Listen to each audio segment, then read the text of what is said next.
Hello दोस्तों, मैं हूं मनीषा और आज मैं आपको द्विघात समीकरण का हल करना बताऊंगी। जैसे द्विघात समीकरण इसको हल कैसे करें ये बताऊंगी। तो द्विघात समीकरण को हल करने के दो नियम होते हैं। सबसे पहले तो ये है गुणनखंड विधि और दूसरा है सीधाचार्य सूत्र। तो इन दो तरीकों से हम गुणनखंड विधि से और सीधाचार्य सूत्र से द्विघात समीकरण को हल करते हैं। तो इसमें मैं बताने वाली हूँ गुणनखंड विधि से कैसे हल करें। तो यहाँ पे मैंने दो सवाल ले लिया है, इसको मैं गुणनखंड विधि से सवाल हल करके बताऊंगी। तो गुणनखंड विधि में यहाँ पे देख लीजिए दोस्तों क्या है, यहाँ पे 3 है तो 3 की सबसे पहले इसकी हम गुणा करा लेते हैं। तो इसका जब हम गुणा कराएंगे तो कितना हो जाएगा, 15 हो जाएगा। 3 और 5 की गुना 15। अब हम क्या करेंगे, जब इसका गुना हो गया, जो एक्स स्क्वायर के गुणांक है उसका हम सी से गुना करा दिए, ए का सी से गुना कराया तो 15 आ गया। अब 15 का ऐसा टुकड़ा जिनका योग 15 का ऐसा टुकड़ा 15 को हम इस टुकड़े में बांटे कि जिनका योग कितना हो जाए, 8 हो जाए। यहाँ पे इसके अनुसार हमें चलना है, इसका हमें क्या करना, गुणा कराना है। और फिर उस टुकड़ा जो हमारा गुणा आया है उसका ऐसा टुकड़ा जिनका यहाँ पे योग होगा तो योग, और यहाँ तक घटाना होगा तो घटाना, और कितना होना चाहिए जो यहाँ पे x के गुणांक में हो। तो ऐसा करेंगे। तो यहाँ पे देखिए हम यहाँ पे कर रहे हैं, तो यहाँ पे हम ऐसे ही करेंगे जैसे कि यहाँ पे क्या है 3 और 5 की गुना कराया तो कितना आ गया 15। तो 15 का ऐसा टुकड़ा जिनका योग 8 हो, तो हम 15 को क्या कर लेते हैं, टुकड़ा बना लेते हैं। तो हो गया ये टुकड़ा 15 का। अब हमें क्या करना है, इसका ऐसा टुकड़ा जिनका योग कितना हो, 8 हो। तो हम क्या करेंगे, 3 और 5 जोड़ेंगे तो कितना हो जाएगा 8, और गुणा भी कराएंगे तो कितना होगा 3 5 15। तो ये हमारे लिए फिट बैठा है। तो चलिए इसको हम ले लेते हैं एक्स स्क्वायर माइनस, अब इसको हम क्या करें हैं 3 + 5 कितना हो गया 8 हो गया, और जब गुणा करेंगे तो 15 हो जाएगा, और प्लस में 5 बराबर 0, ये हो गया। यहाँ पर हम ऐसे भी यहाँ पर भी कर लेते हैं, देखिए यहाँ पर भी हम ऐसे ही कर लेते हैं। जैसे इसका हमने क्या बताया था, गुणा, तो गुणा करेंगे तो कितना आ जाएगा 15, और फिर 15 का ऐसा टुकड़ा जिनका यहाँ पे घटाना, यहाँ पे माइनस का चिन्ह है तो क्या करेंगे यहाँ पे घटाना, जिनका घटाओ कितना होना चाहिए 14 होना चाहिए। तो चलिए हम 15 को कर लेते हैं पहले टुकड़ा में, तो 3 5 15 है ना, तो ये हो गया टुकड़े में। तो यहाँ पे अब क्या करना है, हमें ऐसा टुकड़ा बनाना है कि जिनका क्या हो जाए घटाओ, अंतर जिनका कितना हो 14 हो। तो यहाँ पे करेंगे तो कितना हो जाएगा 3 5 15, 15 हो जाएगा, और 15 गुने 1, 15 कम 15, और 15 में से 1 घटा देंगे तो कितना हो जाएगा 14। तो यानी कि 15 माइनस 1 करेंगे तो कितना आ जाएगा 14 आ जाएगा, और गुना भी करेंगे तो क्या आ जाएगा 15 आ जाएगा। तो अब ये भी क्या है यहाँ पे फिट बैठ रहा है, तो चलिए इसको भी लिख लेते हैं। तो अब हम क्या कर लेते हैं, इसको भी हल कर लेते हैं। तो यहाँ पे कितना आया, हमने क्या लिखा है 15 माइनस 1 और x माइनस 5 बराबर 0। अब यहाँ पे क्या हो गया, हमने ये लिख लिया। अब हम इसको क्या करेंगे, हल करेंगे। तो चलिए हम इसको हल करके देखते हैं। जैसे यहाँ पे 3x² माइनस, अब हम इसको क्या कराएंगे, जो x है इसको हम दोनों पदों में गुणा कराएंगे। तो गुणा कराएंगे तो इसको हम क्या करेंगे, दोनों संख्या में गुणा कराएंगे। इसका गुणा 3 से भी होगा और 5 से भी होगा। तो 3x की गुणा करेंगे तो कितना आ जाएगा, 3 और x की गुणा करेंगे तो 3x हो जाएगा, और 5x की गुणा करेंगे तो 5x हो जाएगा। इसको भी हम ब्रैकेट में ही रखते हैं,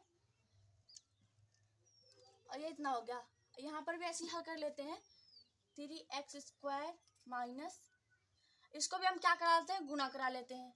चलिए इसको भी हम ब्रैकेट में ही रखेंगे, तो 15x माइनस माइनस x और बराबर -5 बराबर 0।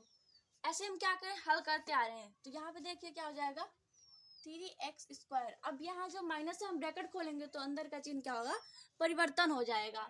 तो चलिए अंदर का चिन्ह में परिवर्तन हो जाएगा, तो माइनस से अब यहाँ की 3x में क्या है, ये 3x प्लस में है तो क्या करेंगे, जब ब्रैकेट हटाएंगे तो माइनस में हो जाएगा, और ये प्लस में है तो ये भी क्या हो जाएगा माइनस में हो जाएगा, +5 बराबर 0। और यहाँ पर भी करके देखते हैं, यहाँ पर भी माइनस है तो अंदर का चिन्ह क्या होगा, परिवर्तन हो जाएगा। तो चलिए करके देखते हैं इनको।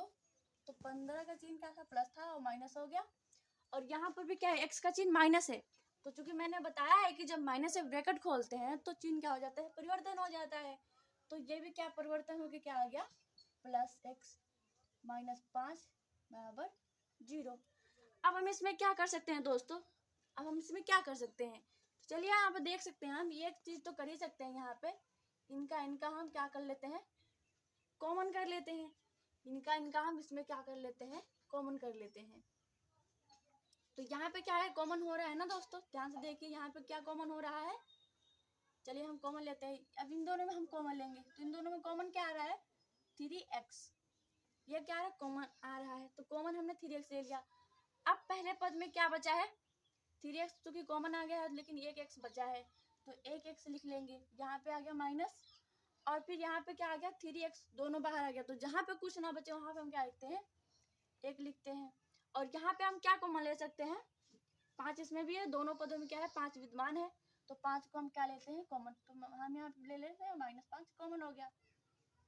अब यहाँ पे क्या बचा, x, और यहाँ पे क्या हो जाएगा, चूंकि माइनस हम पहले ले चुके हैं, तो माइनस का 1 बराबर 0।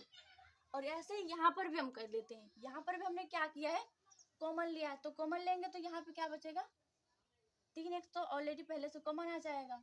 अब बचा यहाँ पे क्या, x, और यहाँ पे क्या बचा, 5, और यहाँ पे देख लेते हैं इसमें भी कॉमन आ रहा है, तो हम प्लस का कितना कॉमन ले रहे हैं, 1, जहाँ पे कुछ भी कॉमन नहीं होता है वहां पे एक कॉमन होता है, तो एक कॉमन हो गया। यहाँ पे क्या बचा, अब x, और यहाँ पे क्या बचा, माइनस का 5 बराबर 0। अब यहाँ पे ध्यान से देखिए, इसमें भी अभी कुछ ना कुछ कॉमन है। अब इसमें ध्यान दीजिए, इसमें पद कितने हैं, 2, पहला ये पद हो गया, दूसरा ये पद हो गया, तो दोनों में कॉमन क्या है, यहाँ पे हम देख सकते हैं ये ब्रैकेट कॉमन है, ये पूरा ब्रैकेट कॉमन है, यानी क्या कॉमन है, x माइनस 1, ये पूरा दोनों में कॉमन है। और इसके अलावा क्या बचाया, यहाँ पे इस पद में क्या बचा है, 3x, और इस पद में क्या बचा है, -5। तो ये क्या हुआ, अभी ये हम यहाँ पे हमें कॉमन ले लिया, यहाँ पर भी ऐसे कॉमन आ रहा है, ये दोनों पदों में क्या कॉमन आ रहा है, x -5, और इसमें क्या बचा है, 3x बचा, और प्लस का 1 बचा बराबर 0। लेकिन हमें क्या करना है, मूल ज्ञात करना है दोस्तों। जब द्विघात समीकरण को हम हल करते हैं तो उसके 2 मूल आते हैं, तो अब हमें मूल ज्ञात करना है। तो चलिए आगे हल करके देखते हैं। तो यदि यहाँ पे क्या है, इनका इनका गुना कराने पे 0 आ रहा है, तो यदि हम मान ले, यदि x -1 बराबर 0, x और माइनस यदि ये 0 है, तब क्या होगा, तब x का मान क्या होगा, तो देख लेते हैं यहाँ पे दोस्तों। यदि x -1 बराबर 0, तब x का मान कितना हो जाएगा, 1 हो जाएगा। और यदि 3x -5 बराबर 0, यदि ये 0 होता है, तब क्या होता है, तो 3x बराबर 5, ये माइनस में 5 है तो प्लस में चला गया, और ये गुने में है 3, तो यहाँ पे क्या आ जाएगा, बटे में, तो ये हो गया। यहाँ पे दोनों x के मान निकल गए, है ना, 2 मूल आते हैं, दोनों मूल हमारे पास यहाँ पे ज्ञात हो गए।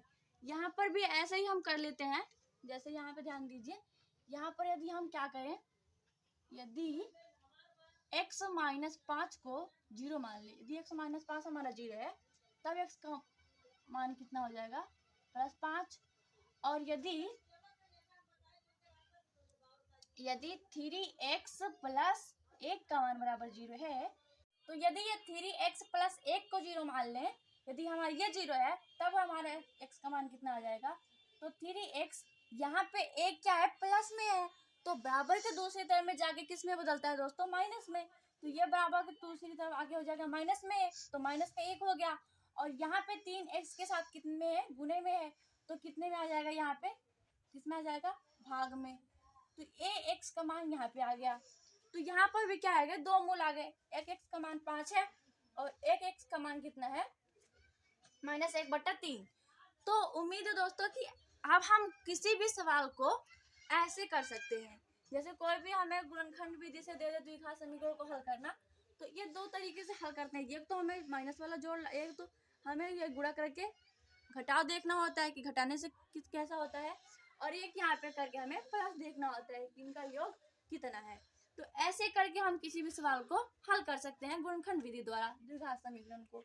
तो हमें पूरी उम्मीद है दोस्तों कि आपको हमारा बताया हुआ समझ में आया होगा। तो मिलते हैं हमारी अगली वीडियो में, तब तक के लिए bye bye, thank you, take care.